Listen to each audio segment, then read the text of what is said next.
I'm Andrew Holzman of Family Tree Counseling Associates.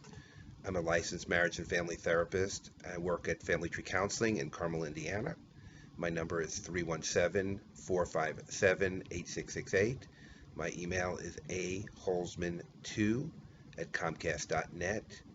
And I'm entitling this video, The Parent-Child Marriage. Now, what I'm talking about is not age differences. I'm not talking about wealth differences. I'm not talking about education or intelligence differences. I'm talking about safety and security and trust differences, emotional differences in this relationship. Every marriage has a dichotomy, a difference in power values. Now, there's no couple that would be exactly the same in terms of who has more power in this relationship. That would be a myth. It's hardly ever 50-50. Usually one person has strengths in some regard and the other person has strengths in another regard. Even in this kind of marriage, even in this, what I would term the controlling versus the dependent marriage or the parent-child relationship, that each person has strengths. The parent person who tends to be the one who's dictating how things go and tends to dictate the strong pieces of direction in the relationship has their strengths and has their weaknesses as well. They're married to someone for their own reasons. They're married to someone who they can control or who's dependent, who doesn't follow through, even though it's frustrating for them, because they get something out of it. And we'll talk about that in a minute. Now, the parent in this relationship, or the controlling one, or the strong one, tends to be from a family where they had to learn early how to take care of themselves. So they had, a parent who was not there for them. Possibly both parents were not there for them, but, for various reasons. Sometimes in my practice, I'll meet someone who never even met their father, or their mother left early. Something happened which gave them the message that they better take care of themselves very early. They might have a schizophrenic parent. They might have a very cold and distant parent. They might, like I said, not have their parents present in ways that help them. So they figured out, and it's a good survival technique, they figured out how to take care of themselves. Now, that makes perfect sense. The difficulty is in a relationship, if you're always taking care of everything and taking care of yourself as well as your spouse, who should be on equal footing with you, that becomes problematic. You're feeling very, very alone. You're feeling very, very frustrated. You're feeling very, very unhappy because you don't have this emotionally intimate, connected relationship. Now, like I said, you marry that person because it feels comfortable for you to be in that position. And also, that other person, the so-called child or the weak person in the relationship, may be very good at giving you support and kudos and loving you, being there for you, being that person who's in your corner, following you around and meshing with you possibly, but really being very into you, very connected. And so that has to feel good if you come from a world in which your family of origin, a world in which you were not supported emotionally, you had no one who was there for you. Now, just like anything, too much of a good thing can be not so good. I make the analogy that too much sugar is going to give you diabetes. Too much food is going to make you fat. So too much of this enmeshing love is not going to feel good for the person who truly needs love. But they need love in the way that they need love. They don't need love in the way the other person may be giving it. So the child in the relationship or the weaker person in the relationship may not follow through with things. They may mess up. They may, have attention brought to them by being a screw up, by not following through. They don't pick up the kids. They don't take out the garbage. They don't cook dinner when they should. They leave things lying around. They get things half done. They don't follow through. All of these things are very frustrating for the other person in the relationship, the parent, so-called parent in the relationship. For the so-called child in the relationship, they are very hurt and angry when the other person explodes, or the other person is disappointed in them.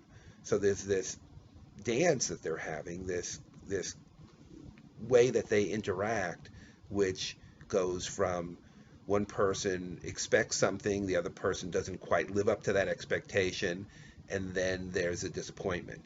Now, the person who is the child in the relationship comes from a household where they may have been very enabled, they may have been given things physically, they may have been cared about in that way, but not emotionally. So they have poor self-esteem. They have they may have had a parent who was very anxious, and so they're always trying to be there for that parent. They may have had a parent who just needed them to be a part of them in a sense, to take care of them. So this person learned early on how to take care of other people by being present. And so it's kind of the polar opposite. One person learns to take care of themselves because their parents weren't emotionally there, and the other person learns to take care of that parent because they weren't emotionally there in some way. They weren't there for them. They may have loved them. They may, this person in my practice will say, well, my parents loved me or my parent loved me, but the love was in a way that was totally about that other person. It wasn't validating the individual. It wasn't validating the child. It wasn't validating their needs and emotions. So they learned to be adult in a certain way, adult responsibilities, but not much emotional support. And so these two folks, when they're married to each other, they have this relationship in which one person is strong and doesn't really express their emotional hurt at not being cared about. They're not even aware of it a lot of the time. They're not aware that they're not being emotionally validated. Often they don't know how to talk about it that way. So they keep it in, they just keep on doing things.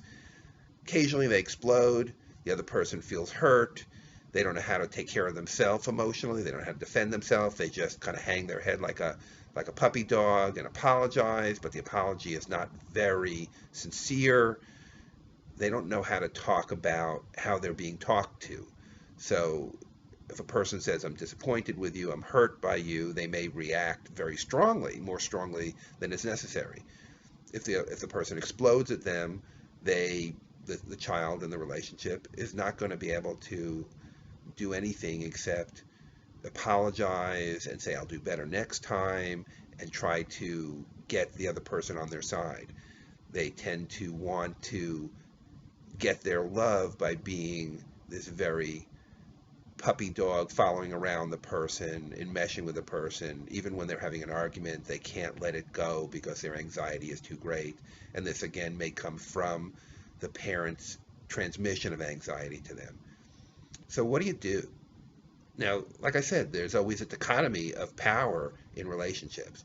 Some are more extreme than others, but everyone is workable. You can work this out.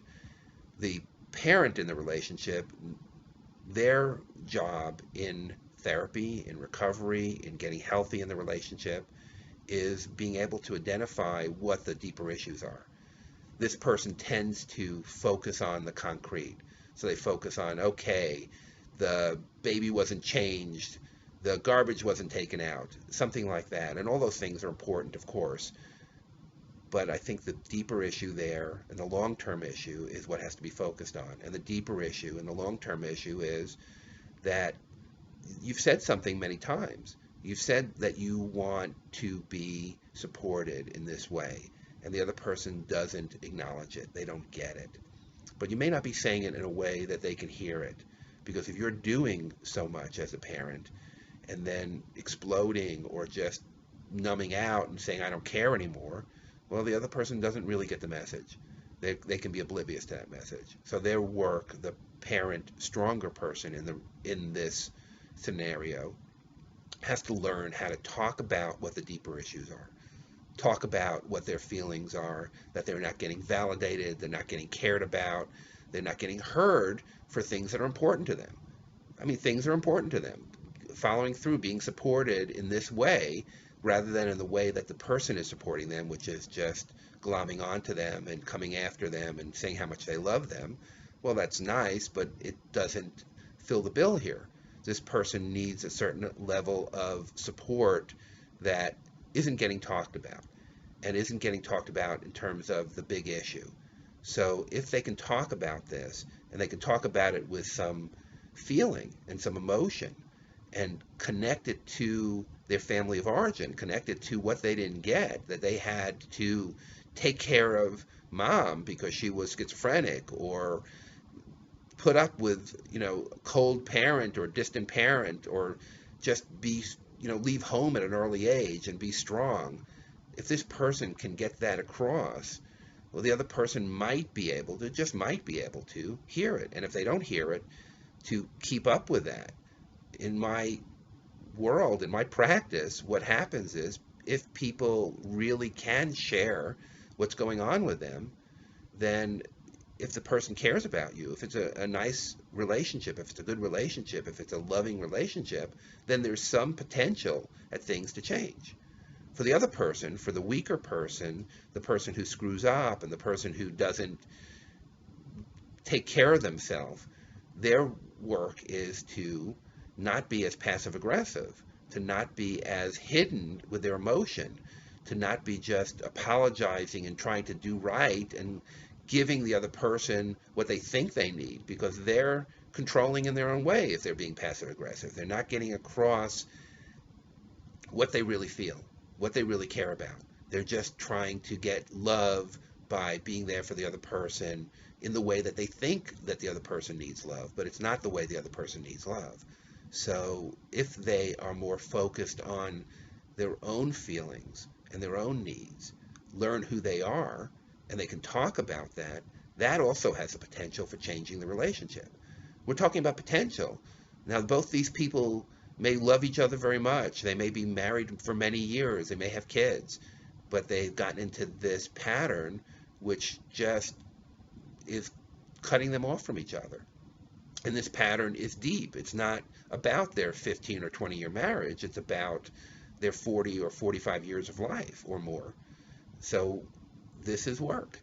The work is to look at yourself, to be able to see what's really going on, what the deeper issues are, what the family of origin issues are, what you feel, what you care about, and to be able to talk about that. If that can be done, and I've seen it be done, I've seen it done, then the relationship has the potential to be a much better relationship. Doesn't take away that you are who you are. Doesn't take away that you might be more dependent or you might be more controlling, but it does give you some power in the relationship to get your needs met, because truthfully, neither person is getting their needs met. They're both confused, and they're both alone, and they're both frustrated. Thank you for listening. Again, my name is Andrew Holzman, 317-457-8668, A. Holzman, Holzman, 2 at Comcast.net. I appreciate your time. Thank you very much.